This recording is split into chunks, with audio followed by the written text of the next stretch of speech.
Psalm 78, a Maskil of Asaph. My people, hear my teaching. Listen to the words of my mouth. I will open my mouth with a parable. I will teach you lessons from the past, things we have heard and known, things our ancestors have told us. We will not hide them from their descendants. We will tell the next generation the praiseworthy deeds of the Lord, his power, and the wonders he has done.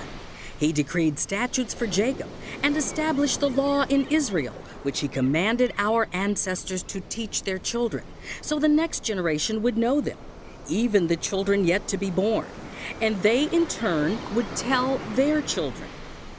Then they would put their trust in God and would not forget his deeds, but would keep his commands. They would not be like their ancestors, a stubborn and rebellious generation whose hearts were not loyal to God, whose spirits were not faithful to him.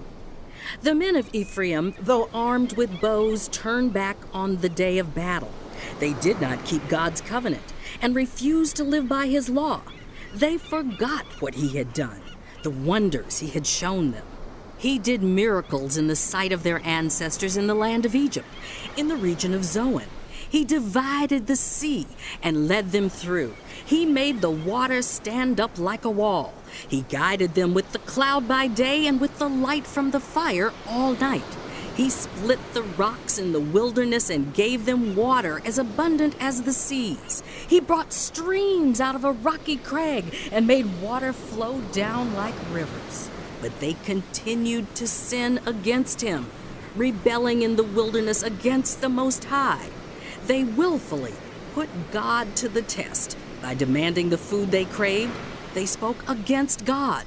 They said, "Can God really spread a table in the wilderness?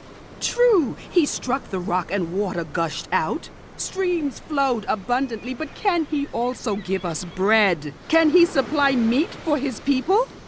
When the Lord heard them, he was furious. His fire broke out against Jacob, and his wrath rose against Israel, for they did not believe in God or trust in his deliverance.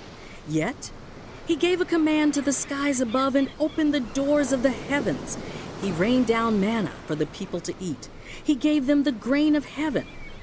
Human beings ate the bread of angels. He sent them all the food they could eat. He let loose the east wind from the heavens, and by his power made the south wind blow. He rained meat down on them like dust, birds like sand on the seashore.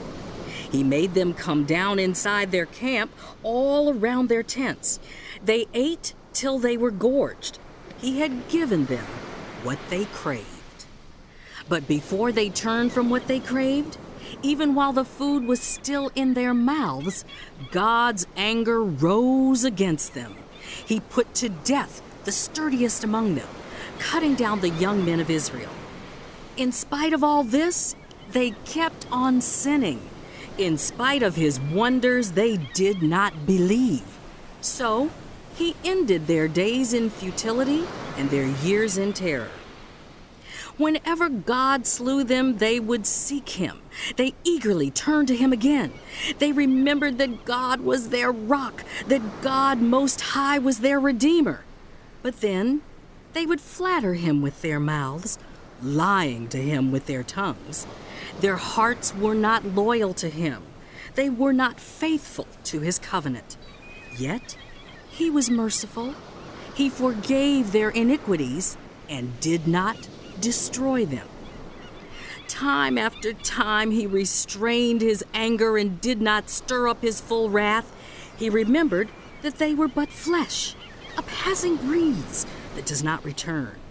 How often they rebelled against him in the wilderness and grieved him in the wasteland. Again and again they put God to the test. They vexed the Holy One of Israel. They did not remember his power, the day he redeemed them from the oppressor, the day he displayed his signs in Egypt, his wonders in the region of Zoan. He turned their river into blood. They could not drink from their streams.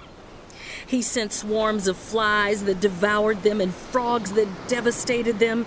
He gave their crops to the grasshopper, their produce to the locust. He destroyed their vines with hail and their sycamore figs with sleet. He gave over their cattle to the hail, their livestock to bolts of lightning. He unleashed against them his hot anger, his wrath, indignation, and hostility, a band of destroying angels. He prepared a path for his anger. He did not spare them from death, but gave them over to the plague. He struck down all the firstborn of Egypt, the first fruits of manhood in the tents of Ham. But he brought his people out like a flock. He led them like sheep through the wilderness. He guided them safely, so they were unafraid, but the sea engulfed their enemies. And so he brought them to the border of his holy land, to the hill country his right hand had taken. He drove out nations before them and allotted their lands to them as an inheritance. He settled the tribes of Israel in their homes. But they put God to the test and rebelled against the Most High. They did not keep his statutes. Like their ancestors, they were disloyal and faithless, as unreliable as a faulty bow. They angered him with their high places. They aroused his jealousy with their idols. When God heard them, he was furious. He rejected Israel completely. He abandoned the tabernacle of Shiloh, the tent he had set up among mortals. He sent the ark of his might into captivity, his splendor into the hands of the enemy. He gave his people over to the sword. He was furious with his inheritance.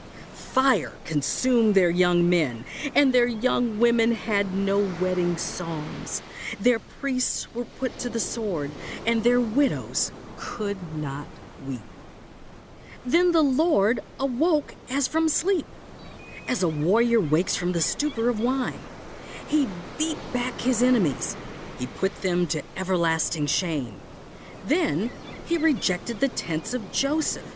He did not choose the tribe of Ephraim, but he chose the tribe of Judah, Mount Zion, which he loved. He built his sanctuary like the heights, like the earth that he established forever. He chose David, his servant, and took him from the sheep pens. From tending the sheep, he brought him to be the shepherd of his people Jacob, of Israel, his inheritance. And David shepherded them with integrity of heart. With skillful hands, he led them.